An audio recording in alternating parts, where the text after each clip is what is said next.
Greetings, everyone. DFG here. Hey, guys.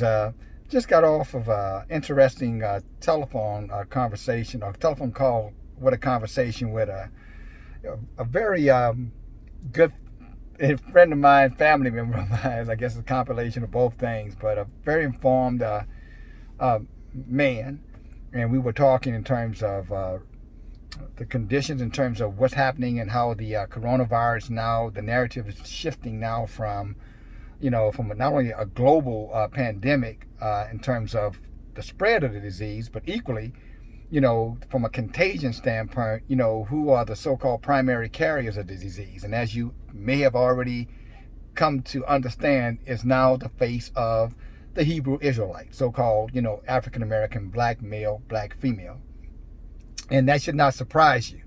Of course, the mainstream media is going to put a spin on that and say, well, we're not talking about black people in particular. We're just talking about the poor and underprivileged, which is the poor, underprivileged, urban people, which is code words for, again, so-called black people. You don't have to be a genius to figure that out. Although I know many of our people, they can't read between the lines to save their souls. They're so consumed with the pettiness of everyday living that they just don't step back and ask the critical, what do you mean by low income, the economic underclass privilege, etc. The individuals who are contracting the disease disproportionately. They don't realize they're talking about their asses, but they are. You follow me? And that's whether that doesn't matter what state you're in or territories you're in. They're talking about us, okay? And trust me, as they start to become real aggressive with this enforcement of not only those individuals who should be quarantined, but who should be removed, they are going to be targeting the same group they're identifying. They're bird signaling right now to everyone else that these are the people that you need to be careful around. So if there's a person of color in your presence, so-called black, so-called African American, so-called minority, that be careful around these people because they are the ones who are carrying the disease. So I just broke that down for you real easy. So now you don't have to try to figure out who they're talking about. They're talking about you. Talking about your loved ones, your family.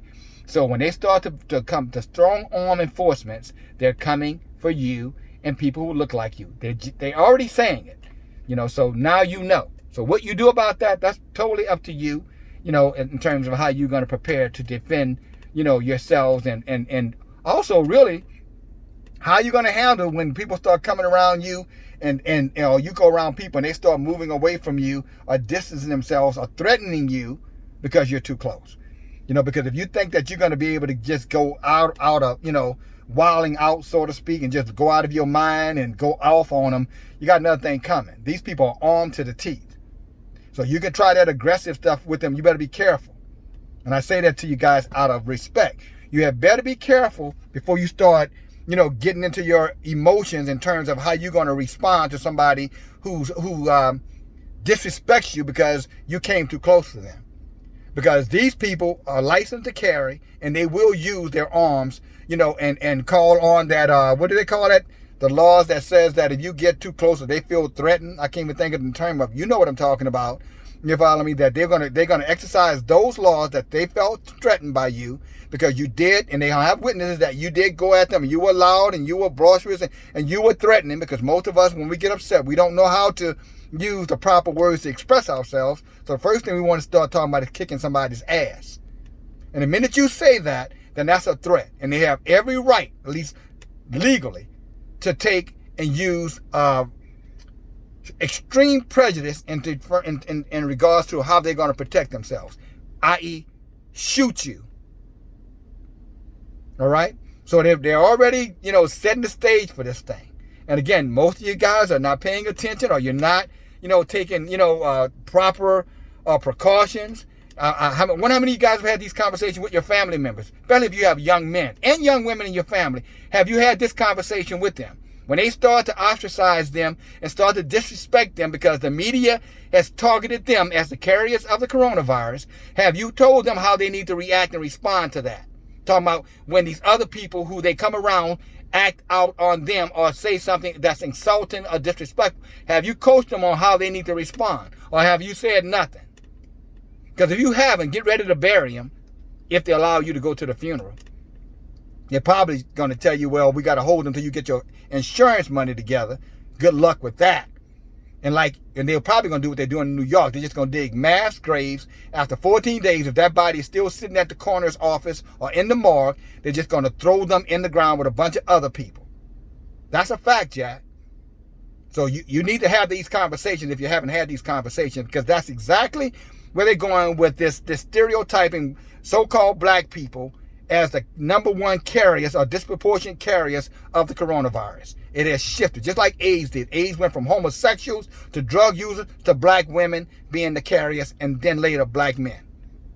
This is no different. Same thing repeating itself. History repeats itself over and over and over again. And in this society, on this planet, you are always going to be the scapegoat, because you are hated of all nations, as the scripture says, for the Most High's sake. That's why I still can't believe you don't realize you're the chosen people. The scripture said you will be hated by all nations for his name's sake. Not because you are a Christian or a believer. No, because you are the true Israelite. You just don't know it. At least many of you don't know it. And no matter how hard we try to preach this and teach this, you still reject it. Historically written in the scripture to warn you that you are the target of the world and will continue to be the target of the world until this world is done away with. And you still are chasing after the provisional rabbit. I'm talking about everything from Easter tomorrow to all these other lies to make you feel somehow that you're not worthy of being that people, the people. But that's on you now, because you've been warned. As Ezekiel chapter 30 to 36 says, the prophet must warn the people. If the prophet warns the people, then there's no blood on the head of the prophet. If the prophet does not warn the people, then the blood of the people is on themselves and on the head of the prophet. Okay, so you've been warned about this. So I hope you're listening and being prepared. Then the last thing I want to say before I end this video, I'm going to give you an example. I talked to you about rationing your goods and the availability of goods. If you listened to my video yesterday, I told you I have firsthand knowledge with these eyes. I saw it, I read it, and I understand it. The goods are running out. I'll give you an example. How many of you guys, how much toilet paper you have in your hand? I know they made a big old to-do about people getting toilet paper and how stupid that is. Well, it might be stupid if you have toilet paper and toilet paper is available. But if toilet paper is not available, it ain't going to seem so stupid now not to have toilet paper in your home. Because that's a sanitary issue. If you can't properly clean yourself, you're going to be in trouble. And you can't use that commercial stuff and rags and all that stuff. What are you going to do with the rags and that commercial stuff? Ultimately,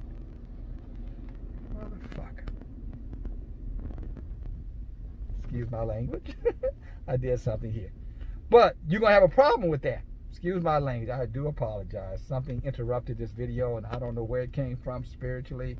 You know, it came through the wired internet, YouTube. Somebody must have heard what I was saying, and so I hope they heard what I said too. I did call them justly what they did to interrupt this, because this is real knowledge, and I hope you're listening carefully to what I'm saying. But anyway, you know, if you don't have tissue paper at home, or you only have a few rolls left, what are you going to do when it's all gone? They tried to push the narrative that somehow the people were stupid for buying all this toilet paper, and why would you be doing that? And, you know, it's running out and there's not enough for anybody else, because they knew ultimately they're going to run out of toilet paper. And if there's no toilet paper coming through production for the next 3 or 4 months, what are you going to do? You can't put that stuff, you can't leave rags with feces on it laying around the house or throwing it outside of the house. But at some point, don't you know that's going to be more contagious than the virus itself? From the toxins and the bacteria and human feces. You want to die sooner? That'll kill you quicker than any virus is going to kill you. So do you have the toilet paper? Did you get the toilet paper? I did. And know what else? Pretty soon, some of you guys who are not listening are going to need toilet paper. And like I told you, I have some. But it's going to be for a price now. Because when I warned you, when you could have got it for $1 a roll, you wouldn't listen. And I don't want to be mean. I'm saying this to make a point here. I have toilet tissue. And if you decide you need some when you don't have any more, you can't get any more, and the rags are not going to do to wipe your butt, and commercial toilet paper, which is it's going to be very hard. They're not exactly biodegradable. Some of them, most aren't. You start putting that down your toilet, you can have real plumbing issues. Oh, and the plumber who would normally come in and unclog your toilet for $70 is going to charge you $700. So here's my point. If you're going to need a roll of toilet paper in a couple of weeks because you did not listen to me, I have rolls. It's going to cost you $25 a roll. In 3 weeks, when you want toilet paper, call me. I'll sell you one roll for $25. And if you decide not to and need some more time to think about it when you call me back, it's going to be $50. And then if you took a few more days to think about it, I'm going to charge you $75 for it. How about that? You ready for that? No, I'm not going to charge you that, because I'm not going to have any toilet tissue for sale. But there'll be people out there who will, and that's exactly what's going to happen. Why? Because you're not listening. You think it's a joke. Our people are always, the last to know and the first to go. You know why? Because when it's one of their own, they disregard their own. If this face was Caucasian, I guarantee you every black face who are questioning me would not be questioning me. I'm talking about those who are questioning me, not everybody. They'll be like, man, you heard that guy he was talking about, inflation, and they're running out of goods in these warehouses, and we need to be prepared. You got your stuff? That's what you'll be saying. But because this face looks like many of your faces, you want to blow it off. Yeshua said a prophet is without honor in his own home. What he meant to say, he wasn't talking about somebody who lives in New Orleans or Mass or wherever you're living at. He was simply saying they would always disrespect their own kind when their own kind came to them in the name of what thus said Yahuwah. That's what he was saying. That's the proper interpretation of a prophet is without honor in his own home and in his own town amongst his own family and friends. That's what he's really saying. That the people will reject their own kind and they will listen to one who is not of their own, who will lead them astray, as in the false prophets out here, the antichrist out here, the beasts that are out here to do just that. So they went and bought all the toilet paper, and then they let you make mockery out of them for buying the toilet paper, knowing that one day you were going to regret. And that same laughing that you were doing is going to turn to tears. Because you didn't have enough sense to let them dictate. The one thing we should have let them dictate to us is what are they doing, watching what they're doing, so you know what you should be doing. But when it comes down to practicing these whole holistic holidays and traditions, you're all jumping into that. At least not all of you. Many of us jump to that foolishness. But when there's something we really should have been watching them, and then saying, oh my, if they're getting weapons and they're getting ammunition and they're storing up food and supplies, I need to start doing it right now. That's, instead of us listening for the real knowledge and information, we're dog whistling about, we're running behind the silly games, parties, entertainment, things that doesn't have no true survival value inside of those things. Outside of, we had some fun. Well, see how much fun it's going to be when you fall into the wayside and you're paying $100 for a loaf of bread in about another month or two, if not sooner than that. That's prophesied in Revelations. That a loaf of bread going to cost a day's wages. And that's an average day's wages. That's not, some of you guys, I don't know what you're making, but some of you guys say, well, I only make $50 a day. I'm making minimum wage. Okay, that's the average. On average, Americans make about, the last time I checked, I think the number was about $48,000 on average. So you talk about a day's wages now, you're probably talking about $100, $150. I didn't do that math. You could do it to get an idea of what you're going to be paying for it real soon.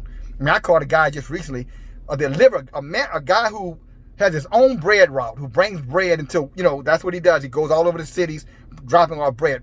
Found this guy cheating the warehouse that I'm responsible. This guy was cheating us out of $130 worth of bread every single day until we started checking in between the racks when he was bringing the trays.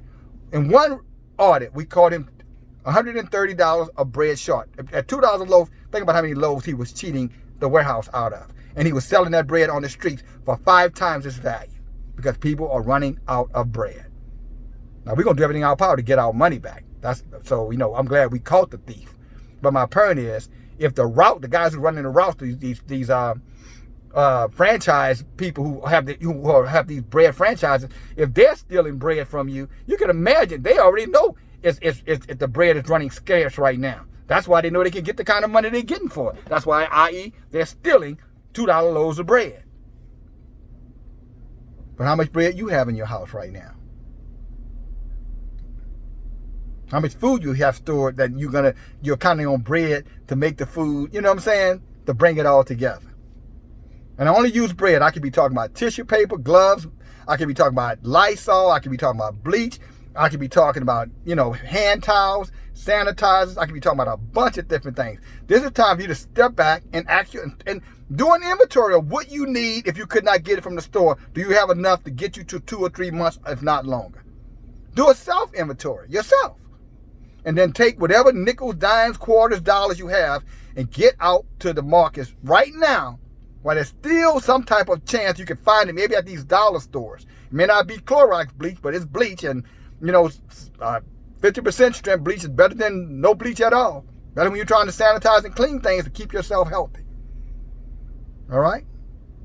No, I'm saying a lot, but I'm just saying what needs to be said. And I'm not, I don't give a damn if you this is not fear mongering. You can call it whatever I don't care if you call it. I don't care about that. If I'm warning you that there's a tsunami coming and you need to get to high ground and you standing out there not listening to me on the beach, that's not fear mongering when that water comes and hundreds of you, thousands of you get drowned and brought back out to the sea. I can assure you nobody will accuse me of fear mongering when it's over with. They will say he was warning us and we did not listen. This is not about fear mongering. This is about warning you and hoping that you listen. And if you don't, you know what I'm saying? What can I say outside of, my heart goes out to the people that love you. I guess I can say that because I do feel that way about it. But other than that, I think I've done my job and I will continue to do it until this voice, or this system of information, the internet, is cut off and taken away, because that's coming too pretty soon. There's too much information that's coming out here that's going against the mainstream narrative, and until they get rid of us, they're never going to convince you to follow them. And trust me, they need you to follow them for this whole thing to work out, through this universal income, through this mandatory getting vaccinations, to, this mandatory, social behavior issues that they need us all to be complied with so that we can be the slaves that they always hope to have. Universal slavery. Not chattel slavery, human slavery in the worst way. Oh, let us not forget depopulation of the planet. They need this thing to come down to about 500 million, and right now you got a number somewhere around 8 billion. But they're talking about 7.5 billion people off this planet so that these resources can last them another, millennium. And they know it's not going to happen with all these so-called useless eaters out here. Don't be a victim. Love you guys. DFG, talk to you later. Bye now.